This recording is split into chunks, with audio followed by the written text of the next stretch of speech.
So ever since it was announced that both male and female Eivor were going to be canon, there's been a ton of people wondering how that'd be pulled off. The announcement of a comic featuring Eivor, as well as some comments from Aymar, have left some people, i.e. me, wondering how true it is that both of them are canon or equally important, so let's just get right into it. Before I actually do talk about this, I just want to say a massive thank you to Ethan, Fizhy, for letting me use his Valhalla footage. Both him and Jorraptor have done me a massive favour there, and obviously those two have played a version of the game for themselves, so I'll link their channels in the description if you do want to see more from them. Anyway, let's get into this whole Eivor situation. First of all, it was announced that both Eivors were canon, right after the game was announced basically. A lot of people, me included, didn't like that gender choices were staying as they conflict with the fundamental lore of the series, and it would be preferable if we did just get one character. What was better with Eivor this time is the fact they have a defined personality, and more important than that, our choices aren't going to be invalidated by canon. It really seemed like the best way to go about gender options in Assassin's Creed. I think most people were content with the fact either choice was viable for Valhalla, and we probably get some cop-out explanation as to why not only both choices were canon, but why we could switch between male and female Eivor as we played. Last night a comic was revealed called Assassin's Creed Valhalla Songs of Glory, featuring the female version of Eivor, and the synopsis reads: Eivor, a Viking warrior, observes a village raided by a neighbouring kingdom. Bloodshed and mayhem erupt as she seizes the attack in her own favour, but will her victory be a blessing for her clan or a terrible curse? Elsewhere, another Viking searches for a different kind of prize, one of crucible steel.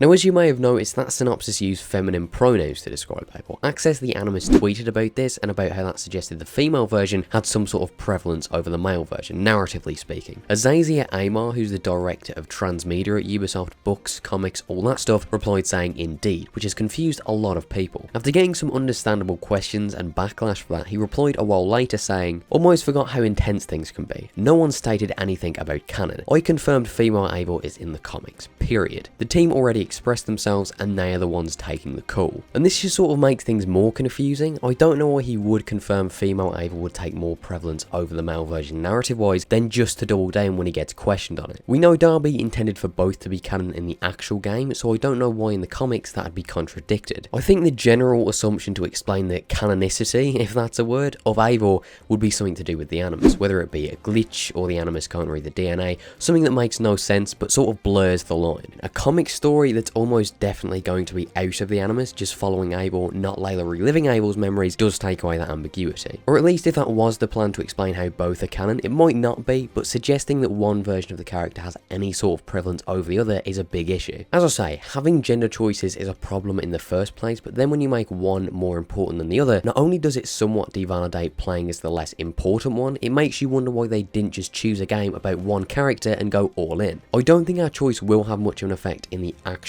game, despite what a lot of people are saying after hearing this. I trust Darby and he won't have misled us. He didn't write this comic. This seems like a way of Ubisoft getting to have the true Eivor be the female version without having to fully commit in an actual game. And they've cut all these corners and tried to almost hide it in a comic not many people are going to read. It all just feels so unnecessary. Like, lads, if you're going to jump through all of these hoops to make the female protagonist the more important one, at that point, just make a game with a female protagonist, singular. It's obvious that certain teams have wanted to have a game focused on a female protagonist for years, but because Ubisoft are afraid for some reason, they haven't been able to fully go into that. In Odyssey, Cassandra was the canon character, despite marketing Alexios basically primarily, which devalidated the character most people were seeing in the trailers and posters and things like that. Even in Syndicate, I'm convinced Evie may have been the sole protagonist that Quebec wanted, but Ubisoft feel the need to have a male one as a safety net. People are more than willing to buy games with female leads. Look at the huge success of The Last of Us 2 just a few weeks ago, all the hype around Horizon 2. Once again, it's a case of Ubisoft playing things far too safe and the end product suffering for that. I think I'm in the same boat as most people where I couldn't care less about the gender of the character. I just want one great character with an enjoyable story. That's it. It's so weird Ubisoft are taking all these extra steps to prop up female Eivor, but only discreetly. It's bizarre. So many people wouldn't care if their protagonist was a woman, and I know plenty of people actively want that, so there's nothing to lose. Either way, those are my thoughts on this whole thing. I know this has been another short one, but this was fairly important, so I thought I'd do a video on it. Let me know what you guys think about this. If you disagree, I genuinely want to know why. Thank you guys for watching. If you enjoyed, maybe leave a like,